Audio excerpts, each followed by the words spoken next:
Hello viewers, welcome to new blogs.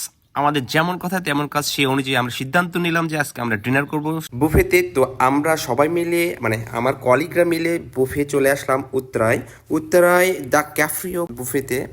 তো আমরা যখন উত্তরা পৌঁছলাম, এখানে আড়ংয়ের অপোজিটে দ্য ক্যাফ্রিও বুফেটা খুঁজছিলাম। তো সে মুহূর্তে দেখতে পেলাম যে উত্তরা এক্সক্লুসিভ সেলুনের নিচে দ্য ক্যাফ্রিও বুফে। তো সবাই মিলে আমরা ওখানে চলে গেলাম। দিনটা ছিল রমজান মাস। তো আমরা ওখানে প্রথমে ইফতার করব, তারপর আমরা ডিনার করব। তো চলেন দেখাই যে দ্য ক্যাফ্রিওর কেমন সিস্টেম ছিল আমাদের খাওয়া দাওয়া।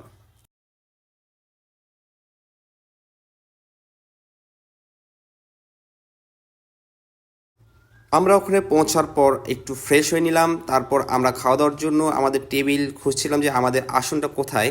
দ্য ক্যাফ্রিওর যে ম্যানেজার ছিল সে আমাদেরকে দেখিয়ে দিল যে এই পাশে আপনাদের টেবিল, আপনারা ওখানে বসতে পারেন। আমি একটু ঘুরে ঘুরে দেখছিলাম যে খাবার দিয়েছে কি না, সিস্টেমটা কেমন। তো আসলে কিছুই দেখতে পাইনি। আমাদের প্রথমে দিয়েছে ইফতার। তো ইফতারের পর মানে আধা ঘন্টা পর আমরা খাবো ডিনার।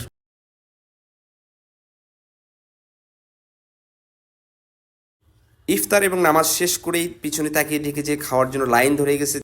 আমরাও তাড়াহুড়ো করে লাইনের পিছনে দাঁড়ালাম এবং প্লেট খুঁজছিলাম যে প্লেটটা কোথায় পাই। প্লেট দেখলাম আমার পাশে প্লেট আছে। তো আমরা সবাই মিলে লাইনে সারিবদ্ধভাবে থাকলাম যে খাবারের কাছে চলে যাব। তো আমরা সবাই খুব এক্সাইটেড যে খুব তাড়াতাড়ি করে এই খাবারগুলো নিতে হবে, তাছাড়া হয়তো আমরা পাবো না। কিন্তু আসলে তা না, এখানে খাবার শেষ হয়ে গেলে খাবার দিয়ে যাবে। কিন্তু আমাদের এইটা কোনো টেন্ডেন্সিই নাই যে খাবার শেষ হলে খাবার দিয়ে যাবে, কিন্তু আমাদের খুব তাড়াতাড়ি দরকার খাবারগুলো নেওয়া। এই জন্য আমরাও তাড়াতাড়ি চলে গেলাম খাবারগুলো নিয়ে এবং খেতে বসলাম। আমি মোটামুটি ভাবসাব নিয়ে দুইটা চামচ নিয়ে খেতে বসলাম যে আজকে চামচ দিয়ে খাবো। ওহ কি শান্তি! সারা জীবন তো হাত দিয়ে খেয়েছি, একটু চামচ দিয়ে খাবো। এই জন্য মুখে দিলাম এক টুকরো মাংস। দেখি যে মাংস সিদ্ধ হয়নি। আহা, এরকম লাগে এই জন্য। এই জন্য তো আবার বুঝছি এটাতে চামচ দেওয়া হবে না, হাত ব্যবহার করতে হবে। হাত দিয়ে টানে টেনে ছিঁড়ে ছিঁড়ে মাংস খাচ্ছিলাম, কিন্তু খুব খারাপ অবস্থা।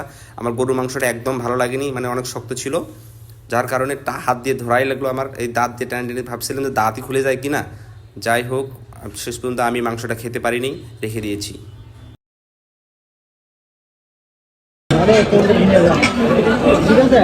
এখন রেস্ট নিচ্ছি। খাওয়া প্রায় অর্ধেক শেষ। সবগুলোই কিছু অংশ করে নিচ্ছি, এক পিস কিছু অংশ। রেস্ট নেবো 1 ঘন্টা, তারপর আবার শুরু করবো।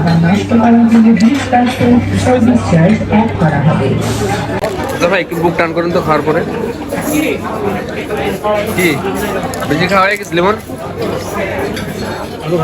আরো ভাই ভালো কেমন তো শুরু। বুড়ির কি অবস্থা? এই বাইরে গেল নাকি?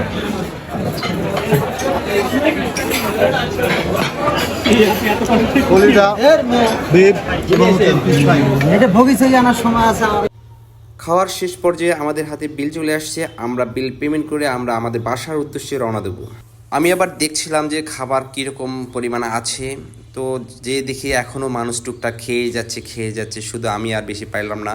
এইদিকে আমাদের হামিদুর খাইতে খাইতে একটা বাটি ভেঙে ফেলছে। তো ভাবছিলাম যে বাটির জরিমানা দেওয়া লাগে কি না।